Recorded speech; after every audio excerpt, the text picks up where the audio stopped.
आज वो शिक्षा पूरे हिंदू सनातन धर्म का बेस है और उसी पर श्री भगवत गीता लिखी गई।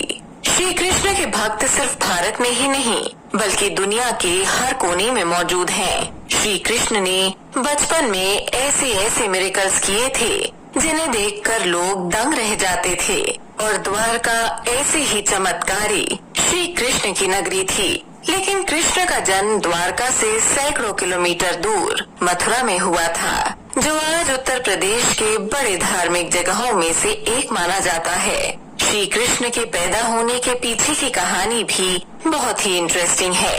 भगवान कृष्ण के मामा थे जिनका नाम था कंस। कंस ने खुद राजा बनने के लिए अपने पिता उग्रसेन को राजगद्दी से हटाकर उन्हें जेल में बंद कर दिया और खुद मथुरा का राजा बन बैठा था। लेकिन वो बहुत ही क्रूअल और अत्याचारी राजा था। उसके राज में जनता बहुत ही दुखी थी। मथुरा के लोग कंस से डरते थे। उसकी एक बहन थी देवकी, जिसे वो बहुत ही ज्यादा प्यार करता था। देवकी की शादी वासुदेव से तय की गई, जो कि मथुरा के मंत्री थे। देवकी और वासुदेव की शादी बहुत ही धूमधाम से की गई। लेकिन जब कंस अपनी बहन देवकी को विदा कर रहा था, तब अचानक आसमान से आकाशवाणी हुई, जिसमें कहा गया कि देवकी और वासुदेव का जो 8वां बेटा होगा वो कंस की हत्या कर देगा। आकाशवाणी सुनकर कंस डर गया। वो अपनी बहन को मार डालना चाहता था, लेकिन तभी देवकी के पति वासुदेव ने उन्हें रोका और कहा कि देवकी को मारने से क्या होगा, जब उनके 8वां बेटा होगा तब वो अपने बेटे को कंस को सौंप देंगे। तब कंस ने अपनी बहन देवकी और उसके पति वासुदेव को 7 दरवाजों वाली जेल में बंद कर दिया। जेल में देवकी और वासुदेव के 7 बच्चे हुए, लेकिन कंस ने एक एक करके सारे बच्चों को मार दिया। लेकिन जब 8वें बच्चे के रूप में श्री कृष्ण पैदा होने वाले थे, तब मिरेकल्स पर मिरेकल्स होने लगे। कृष्ण भगवान के जन्म से पहले भगवान विष्णु ने देवकी और वासुदेव से कहा कि वो बच्चे को लेकर गोकुल चले जाएं और वहाँ कृष्ण को नंद बाबा को सौंप दें। भादो महीने की अष्टमी तिथि के दिन रात को 12 बजे जेल में भगवान श्री कृष्ण पैदा हुए। तब बहुत ही तेज तूफान आ रहा था। तूफानी रात में वासुदेव ने अपने बेटे कृष्ण को जैसे ही उठाया तो जेल के ताले एक एक कर टूटने लगे और दरवाजे अपने आप खुलते चले गए।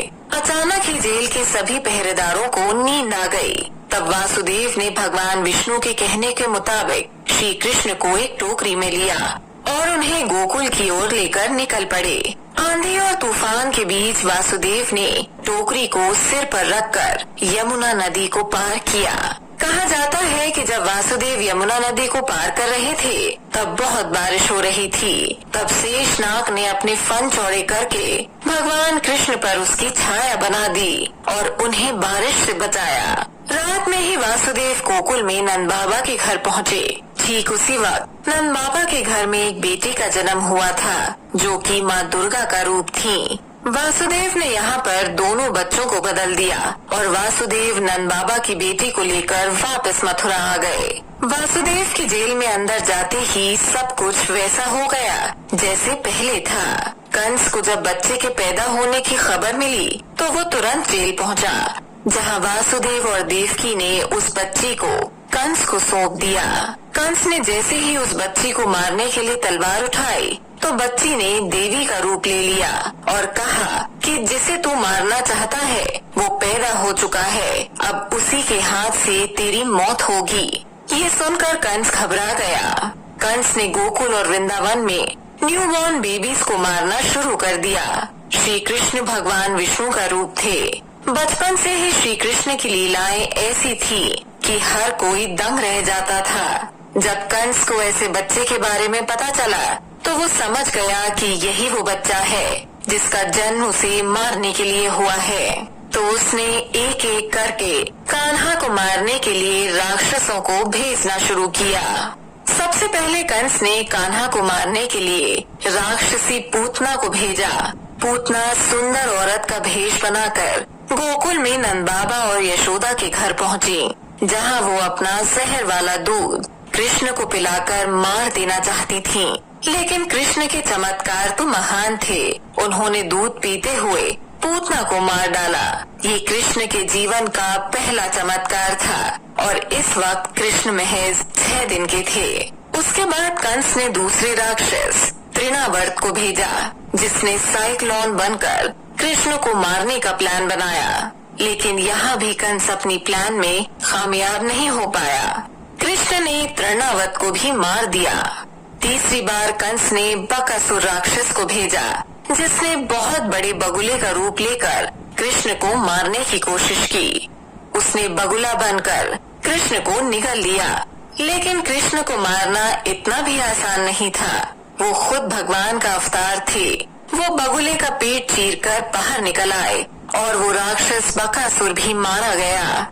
उसके बाद पूतना और बकासुर का छोटा भाई अघासुर श्री कृष्ण को मारने के लिए गोकुल पहुंचा। जहां कृष्ण अपने दोस्तों के साथ खेल रहे थे, उस जगह पर अघासुर बड़े से अजगर का रूप बनकर जा पहुंचा और मुंह खोलकर एक जगह बैठ गया। तब कृष्ण के दोस्तों को लगा कि ये कोई गुफा होगी और वो सभी इसमें अंदर चले गए। कृष्ण और उनके दोस्तों के अंदर जाने के बाद अघासुर ने अपना मुंह बंद कर लिया। तब बाल कृष्ण ने अपने शरीर को बहुत बड़ा और विशाल बना लिया और अघासुर को मार डाला। इस तरह से कंस अपनी किसी भी साजिश में कामयाब नहीं हो पाया। और उसके बाद जब कृष्ण बड़े हुए तो कंस ने अक्रूर जी को वृंदावन भेजा और बलराम और कृष्ण को लेकर आने को कहा। तब वो मथुरा पहुँचे, जहाँ उन्होंने कंस को भी मार दिया और अपने पेरेंट्स वासुदेव और देवकी समेत अपने नाना उग्रसेन को जेल से बाहर निकाला। बाद में कृष्ण ने उग्रसेन को फिर से मथुरा का राजा बनाया। कंस के मारे जाने के बाद मथुरा के लोग बहुत खुश हुए और वो कृष्ण को पूछने लगे। लेकिन जब कंस की मौत की खबर मगध के राजा जरासंध को लगी तो वो आग बबूला हो गया। यहाँ हम आपको ये भी बता दें कि कंस जरासंध का दामाद था। जरासंध ने अपनी 2 बेटियों कस्ती और प्राप्ति की शादी कंस के साथ की थी। अपने दामाद की मौत की खबर सुनकर जरासंध अपनी बहुत बड़ी सेना लेकर मथुरा पर हमला करने जा पहुंचा। लेकिन कृष्ण और उनके भाई बलराम ने उसे बड़ी ही आसानी से हरा दिया। जरासंध ने करीब 17 बार मथुरा में कृष्ण और बलराम को मारने के लिए हमला किया। हर बार जरासंध को हार का मुंह देखना पड़ा। लेकिन बार बार हो रहे हमलों से मथुरा की जनता परेशान होने लगी थी। साथ ही इस लड़ाई में बहुत पैसा भी खर्च हो रहा था और कई सैनिक भी मारे जा रहे थे। तब लोगों की भलाई के लिए उन्होंने मथुरा को छोड़ने का मन बनाया। भगवान कृष्ण ने एक अलग शहर बसाने का प्लान किया और समंदर किनारे द्वारका नाम का शहर बनाया, जो कि सतयुग में कुशस्थली के नाम से फेमस था। इस शहर को बनाने के लिए देवकी नंदन कृष्ण ने भगवान विश्वकर्मा को बुलाया और समंदर किनारे एक शहर बनाने के लिए कहा। भगवान विश्वकर्मा को वास्तुकला यानी आर्किटेक्चर का भगवान माना जाता था। तब विश्वकर्मा ने समुंदर राज यानी कि समुद्र से द्वारका के लिए कुछ जमीन मांगी और उस जगह एक भव्य और गौरवशाली शहर बसाया गया।